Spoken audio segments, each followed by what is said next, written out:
चलिए अब मैं आमंत्रित करना चाहूंगी श्री इंद्रजीत सिंह जी को, commissioner Rajasthan housing board Jaipur.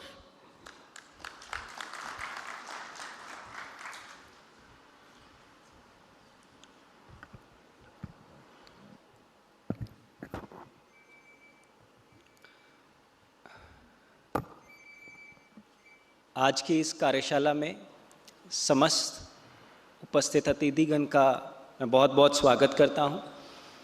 Rajasthan आवासन मंडल द्वारा आज इस कार्यशाला में न केवल हमारी सीनियर टीम के द्वारा भाग लिया जा रहा है, बल्कि मेरा मानना है कि आज की इस कार्यशाला के बाद पूरे आवासन मंडल की टीम माननीय मुख्यमंत्री महोदय ने जो ईज़ ऑफ लिविंग की और कॉमन मैन की सोच, उनकी अपेक्षाओं पे खरा उतरने के लिए जिस प्रकार से आज अपनी बात रखी है, उस स्पिरिट को नीचे उतारने के लिए पूरी हाउसिंग बोर्ड की टीम यहाँ उपस्थित है। चर्चा इस सेशन के बाद भी आगे बढ़ेगी, लेकिन रोड मैप 2047 जैसे सुबह से हम सुनते आ रहे हैं, चूँकि मैं आवासन मंडल को रिप्रेजेंट कर रहा हूँ, तो मैं हाउसिंग के ऊपर कुछ विशेष फोकस पूरी अपनी टीम का यहाँ पे लाना चाहूँगा। आप सब जानते हैं कि मूलभूत सुविधाओं के अंदर या आम जन की जो पहली 2-3 ज़रूरतें होती हैं, रोटी, कपड़ा, मकान अपने आप में एक बहुत सिग्निफिकेंट एक ऐसी अम्यूनिटी है जो आज की तारीख में नहीं, बरसों से एक ज़रूरत की तरह महसूस होती है। उस ज़रूरत को पूरा करने के लिए राजस्थान आवासन मंडल का 1970 के दशक के अंदर आगाज़ किया गया। लगातार राजस्थान आवासन मंडल राजस्थान के निम्न आय वर्ग के साथियों के साथ खड़ा रहा और आज तक 2.5 लाख से ज़्यादा LIG, EWS और अन्य श्रेणियों के लिए वो बहुत अफोर्डेबल और बहुत क्वालिटी हाउसिंग जो है उसको बनाने में सुनिश्चित रहा। लेकिन 2047 की जब हम बात करते हैं तो हमें सोचना है, हमें समझना है कि क्या हाउसिंग की नीड राजस्थान की यहाँ तक आके सीमित होती है या इससे आगे भी कुछ है। हम सब जानते हैं कि देश विदेश के अंदर अर्बनाइजेशन एक नेचुरल फिनोमेना है, यानी कि जो पलायन है वो केवल और केवल स्ट्रेस माइग्रेशन नहीं है। ऐसा नहीं है कि बेरोज़गारी की वजह से या अच्छी सुविधाओं की वजह से ही लोग केवल गांव से शहर की तरफ आते हैं। ये पलायन एस्पिरेशनल पलायन भी होता है, यानी कि वो लोग जो अपनी महत्वाकांक्षाओं को और आगे लेके जाना चाहते हैं, वो लोग ना केवल ग्रामीण परिवेश से बाहर निकलते हैं, लेकिन शहरों में भी वो लोग भिन्नता को देखते हैं। जयपुर का व्यक्ति दिल्ली, दिल्ली का व्यक्ति न्यूयॉर्क, न्यूयॉर्क का व्यक्ति कहीं और, लगातार प्रयास होते हैं। उन सब चीज़ों को देखते हुए जब अर्बनाइजेशन इतनी फास्ट पेस पे बढ़ेगा तो माना जा रहा है कि हाउसिंग की रिक्वायरमेंट्स भी पूरे राजस्थान में और ज़्यादा बढ़ेंगी। पूरे भारतवर्ष में ये माना जाता है कि कम से कम 2 करोड़ से ज़्यादा ऐसे अफोर्डेबल हाउसेस की आने वाले कुछ समय में ज़रूरत पड़ेगी। माननीय प्रधानमंत्री महोदय द्वारा बहुत सिस्टमैटिकली, बहुत प्लान्ड वे में प्रधानमंत्री आवास योजना की शुरुआत हुई। आप सब जानते हैं कि प्रधानमंत्री आवास योजना दोनों शहरी और ग्रामीण बड़ी संख्या के अंदर जो आवासों का निर्माण है वो पूरे राजस्थान में हुआ। One of the most important beneficiaries जो है वो राजस्थान प्रदेश है, चाहे वो ग्रामीण अंचल की बात हो चाहे शहरी की बात हो। उसी चीज़ को देखते हुए CM जन आवास की बात होती है और आज की तारीख में राजस्थान आवासन मंडल भी उस सोच के साथ हम लोग एक वृहद स्तर की स्टडी अपनी कंसल्टेंसी ग्रुप के साथ शुरू कर रहे हैं, ताकि आने वाले समय में ना केवल संख्या पे काम किया जाए, बल्कि उसके साथ साथ उसकी क्वालिटी के ऊपर, उसके डिज़ाइन पे बात हो। जहाँ तक ईज़ ऑफ लिविंग की बात आती है, हम सब लोगों को देखना है कि ease of living not only provision of amenities, लेकिन वो किस तरीके से वो सुविधाएं आम जन तक पहुंचेगी उसकी चर्चा होती है।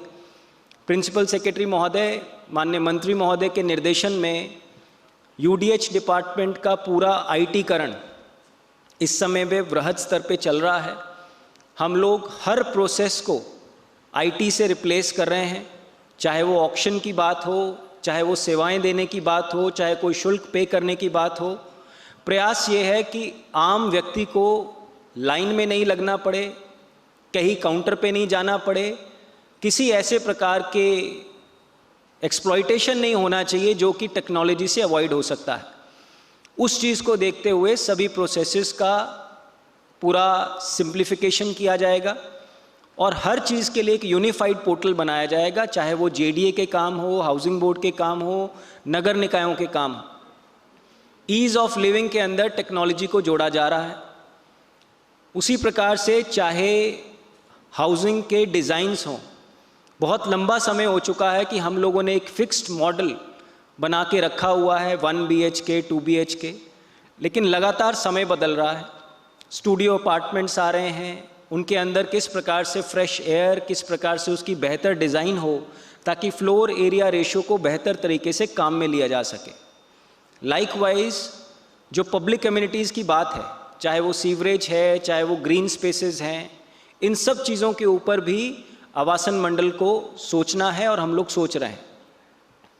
2-3 बहुत स्पेसिफिक चीज़ें, इंटरवेंशन जो मेरे प्रेडिसेसर और लंबे समय से जिन्होंने उस चेयर को देखा उन्होंने हैंडल की। ना केवल आवासन मंडल ने केवल और केवल हाउसिंग पे फोकस किया, लेकिन उसके साथ साथ बहुत लैंडमार्क कुछ प्रोजेक्ट्स जयपुर शहर को देके, मैं कहूँगा ना केवल जयपुर शहर में बल्कि पूरे राजस्थान में आने वाला अर्बन डेवलपमेंट कैसा होना चाहिए उसकी भूमिका बांधी। चाहे वो कॉन्स्टिट्यूशन क्लब हो, चाहे वो एमएलए फ्लैट्स हों, या जयपुर शहर की आइकॉनिक सिटी पार्क हो, फाउंटेन स्क्वायर पार्क हो, इन सभी चीज़ों को एग्जीक्यूट करते हुए आवासन मंडल ने अपना एक प्रारूप बदला। ये दिखाया कि ना केवल हाउसिंग बल्कि एक ओवरऑल अर्बन प्लानिंग के अंदर, अर्बन एग्जीक्यूशन के अंदर हमें एक पैकेज की तरह अपने शहर को आगे लेके चलना है। आज ना केवल जयपुर शहर बल्कि बाहर भी जो चौपाटियों की शुरुआत आवासन मंडल ने जयपुर शहर से की थी, वो कोटा में और जोधपुर में और बाकी भी कई शहरों से उसकी डिमांड आ रही है। हैविंग सेड दैट, कहने का भाव ये है कि चाहे हाउसिंग की बात हो या बाकी अर्बन एमिनिटीज़ की बात हो, हर चीज़ में रिक्वायरमेंट है प्लानिंग की। उस प्लानिंग के ऊपर जो आज की वर्कशॉप में फोकस रखा जा रहा है, मैं सभी जो हमारे साथीगण यहाँ पे उपस्थित हुए हैं, टीम मेंबर्स, पहली बार हो रहा है कि यूडीएच की पूरी टीम, एलएसजी की पूरी टीम एक छत के नीचे इन सभी 5 टॉपिक्स के ऊपर चर्चा करेगी।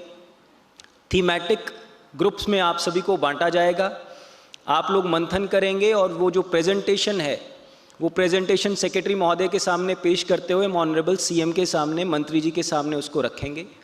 आप सभी लोगों की जो विजडम है, जो एक्सपीरियंस है, उसका लाभ इस वर्कशॉप को तो मिले ही मिले, लेकिन उसको कैसे आकार दिया जा सके, कैसे नीचे उतारा जा सके, उसका प्रयास हमें करना चाहिए। मैं 3 ही चीज़ें आपसे निवेदन करनी चाहूँगा जिनके ऊपर फोकस करते हुए अर्बन प्लानिंग को आगे लेके जाना चाहिए।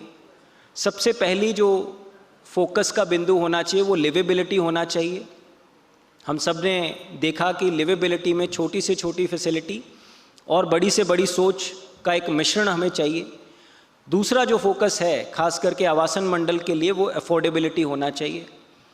किस तरीके से महंगी चीज़ जो है वो भी मार्केट में मिलती है, लेकिन हाउसिंग के अंदर जब हाउसिंग बोर्ड को डिस्काउंटेड प्राइस पे कम दरों के ऊपर जब लैंड अवेलेबल कराया जाता है, हमारी बीएसआर रेट्स बहुत कॉम्पिटिटिव हैं, तो कैसे इंश्योर किया जाए कि अफोर्डेबिलिटी उन हाउसेस की बनी रहे। आज एक बड़े से बड़ा व्यक्ति भी, हमने एआईएस रेजिडेंसी देखी, हमने स्टेट सर्विस की रेजिडेंसी देखी। आप सोचें कि लॉटरी के लिए वेटिंग लिस्ट तक सीनियर ऑफिसर्स की, बड़े बड़े लोगों की है, क्योंकि अफोर्डेबिलिटी शहर में, वो भी जयपुर में, अपने आप में एक विषय है। तो हमें सोचना चाहिए कि एलआईजी और ईडब्ल्यूएस के हमारे साथी किस आशा के साथ हाउसिंग बोर्ड की तरफ देखते हैं। और लास्ट बिंदु सस्टेनेबिलिटी का बिंदु है। जो आज चर्चा हुई यहाँ पे, या जयपुर शहर में जिस तरीके की बारिश या जिस प्रकार की गर्मी और लगातार जो मौसम का बदलाव आप लोग देख रहे हैं, सस्टेनेबिलिटी उसी चीज़ का नाम है कि लगातार जिस प्रकार से क्लाइमेट चेंज और इन सब चीज़ों की बातें होती हैं, चाहे वो ट्रांसपोर्टेशन हो, क्या हमें मास ट्रांसपोर्टेशन पे जाना है या हमें इंडिविजुअल अपनी गाड़ियों की और व्हीकल्स की खपत बढ़ानी है, क्या हमें कन्वेंशनल कोयले की एनर्जी पे जाना है या हमें सोलर एनर्जी की तरफ जाना है, पानी की खपत क्या हमें बिना ड्यू डिलिजेंस किए हुए करनी है या हमें एक एक बूंद को बचाना है, इसका नाम सस्टेनेबिलिटी है। मेरा मानना है कि आप सब लोग उस चीज़ को जानते हैं, लेकिन उसको डिज़ाइन के अंदर, प्लान के अंदर लाना बहुत ज़रूरी है। तो इन तीनों चीज़ों पे, लिवेबिलिटी पे, अफोर्डेबिलिटी पे और सस्टेनेबिलिटी पे हम सभी लोगों को साथ में मिलकर काम करना है। मैं एक बार पुनः फर्स्ट इंडिया का, पवन अरोड़ा जी का, उनकी पूरी टीम का तहे दिल से धन्यवाद व्यक्त करता हूं कि उन्होंने ऐसी एक विस्तृत वर्कशॉप को ऑर्गेनाइज़ किया है। और अपने सभी साथियों से रिक्वेस्ट करनी चाहूँगा कि आने वाले समय में जो भी टेक अवेज, जो भी जानकारियाँ आप इस वर्कशॉप से लेके जाएं, अच्छा यही रहेगा, गुणवत्ता उसी चीज़ की है जिसको कि एक्ट में लाया जा सके। हमने भी कुछ टेक अवेज यहाँ से लिए हैं और आशा करेंगे कि आने वाले समय में आवासन मंडल की टीम उसको एक्शन में कन्वर्ट करेगी, उसको धरातल पे उतार के दिखाएगी। एक बार पुनः आप सभी साथियों का बहुत बहुत धन्यवाद। Thank you.